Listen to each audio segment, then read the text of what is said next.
She had gone up to the roof for some reason, but by the time she reached the roof, she had forgotten why. She wandered with idle steps, struggling a little at the corners to make the turns, yet somehow completed her round. She headed back toward the stairs, but when she reached the stairs, she forgot why she was there. I'm at the top, should I go down? She wondered. She went down. The air up there had chilled her slightly. Sniffling, she stepped inside.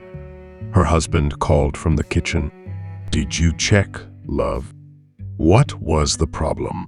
The woman scratched her head and walked into the kitchen. What problem? She asked, pausing. Her husband rolled his eyes. Damn it, you forgot again. His voice was as angry as his clenched fists. He was surely cursing inside and grumbling. The mistake is mine. Why did I send my scatterbrained wife up to the roof? I should have handled everything myself. Then he said it aloud. I have to handle everything in this house, don't I? Everything falls on me. Not a single moment to myself. Not a single moment of peace. Is that it? The woman stayed silent. She had forgotten what he was talking about. Her big eyes scanned the kitchen. What are we eating today? She asked. Her husband's teeth ground together so loudly that even a passerby might have heard. But his wife, like a foolish child, was only trying to peek into the pot. In the end, he couldn't stay mad at her. His fist unclenched, and with resignation, he said, Lentils. I'm making soup. You like it? His wife clapped her hands, sat at the table at once, and began waiting.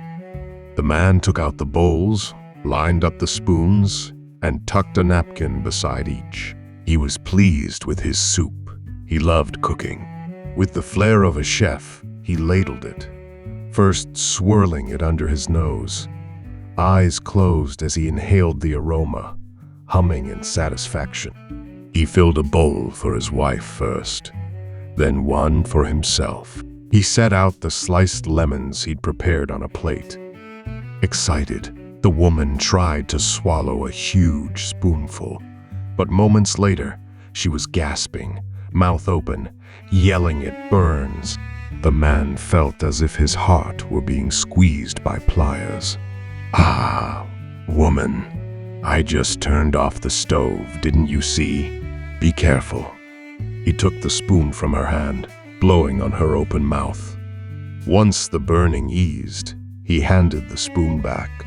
Go on, eat slowly now, and don't spill it.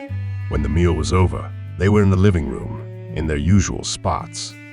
Husband and wife sat side by side, watching the evening shows. Water dripped onto the man's head every 30 seconds. The woman, oblivious, had rested a hand on her husband's thigh. She laughed uproariously at every absurd line on the show, and when something or someone angered her, she'd yell at them, mouth full, as if the people on TV were right there in the room. Her husband watched her. When she laughed, he smiled under his mustache. When she fumed, he laughed uproariously. His hair was damp, dripping down past his ear. He raised his arm, draped it over his wife's shoulder, and pulled her close. I'll have to fix the roof tomorrow, he thought.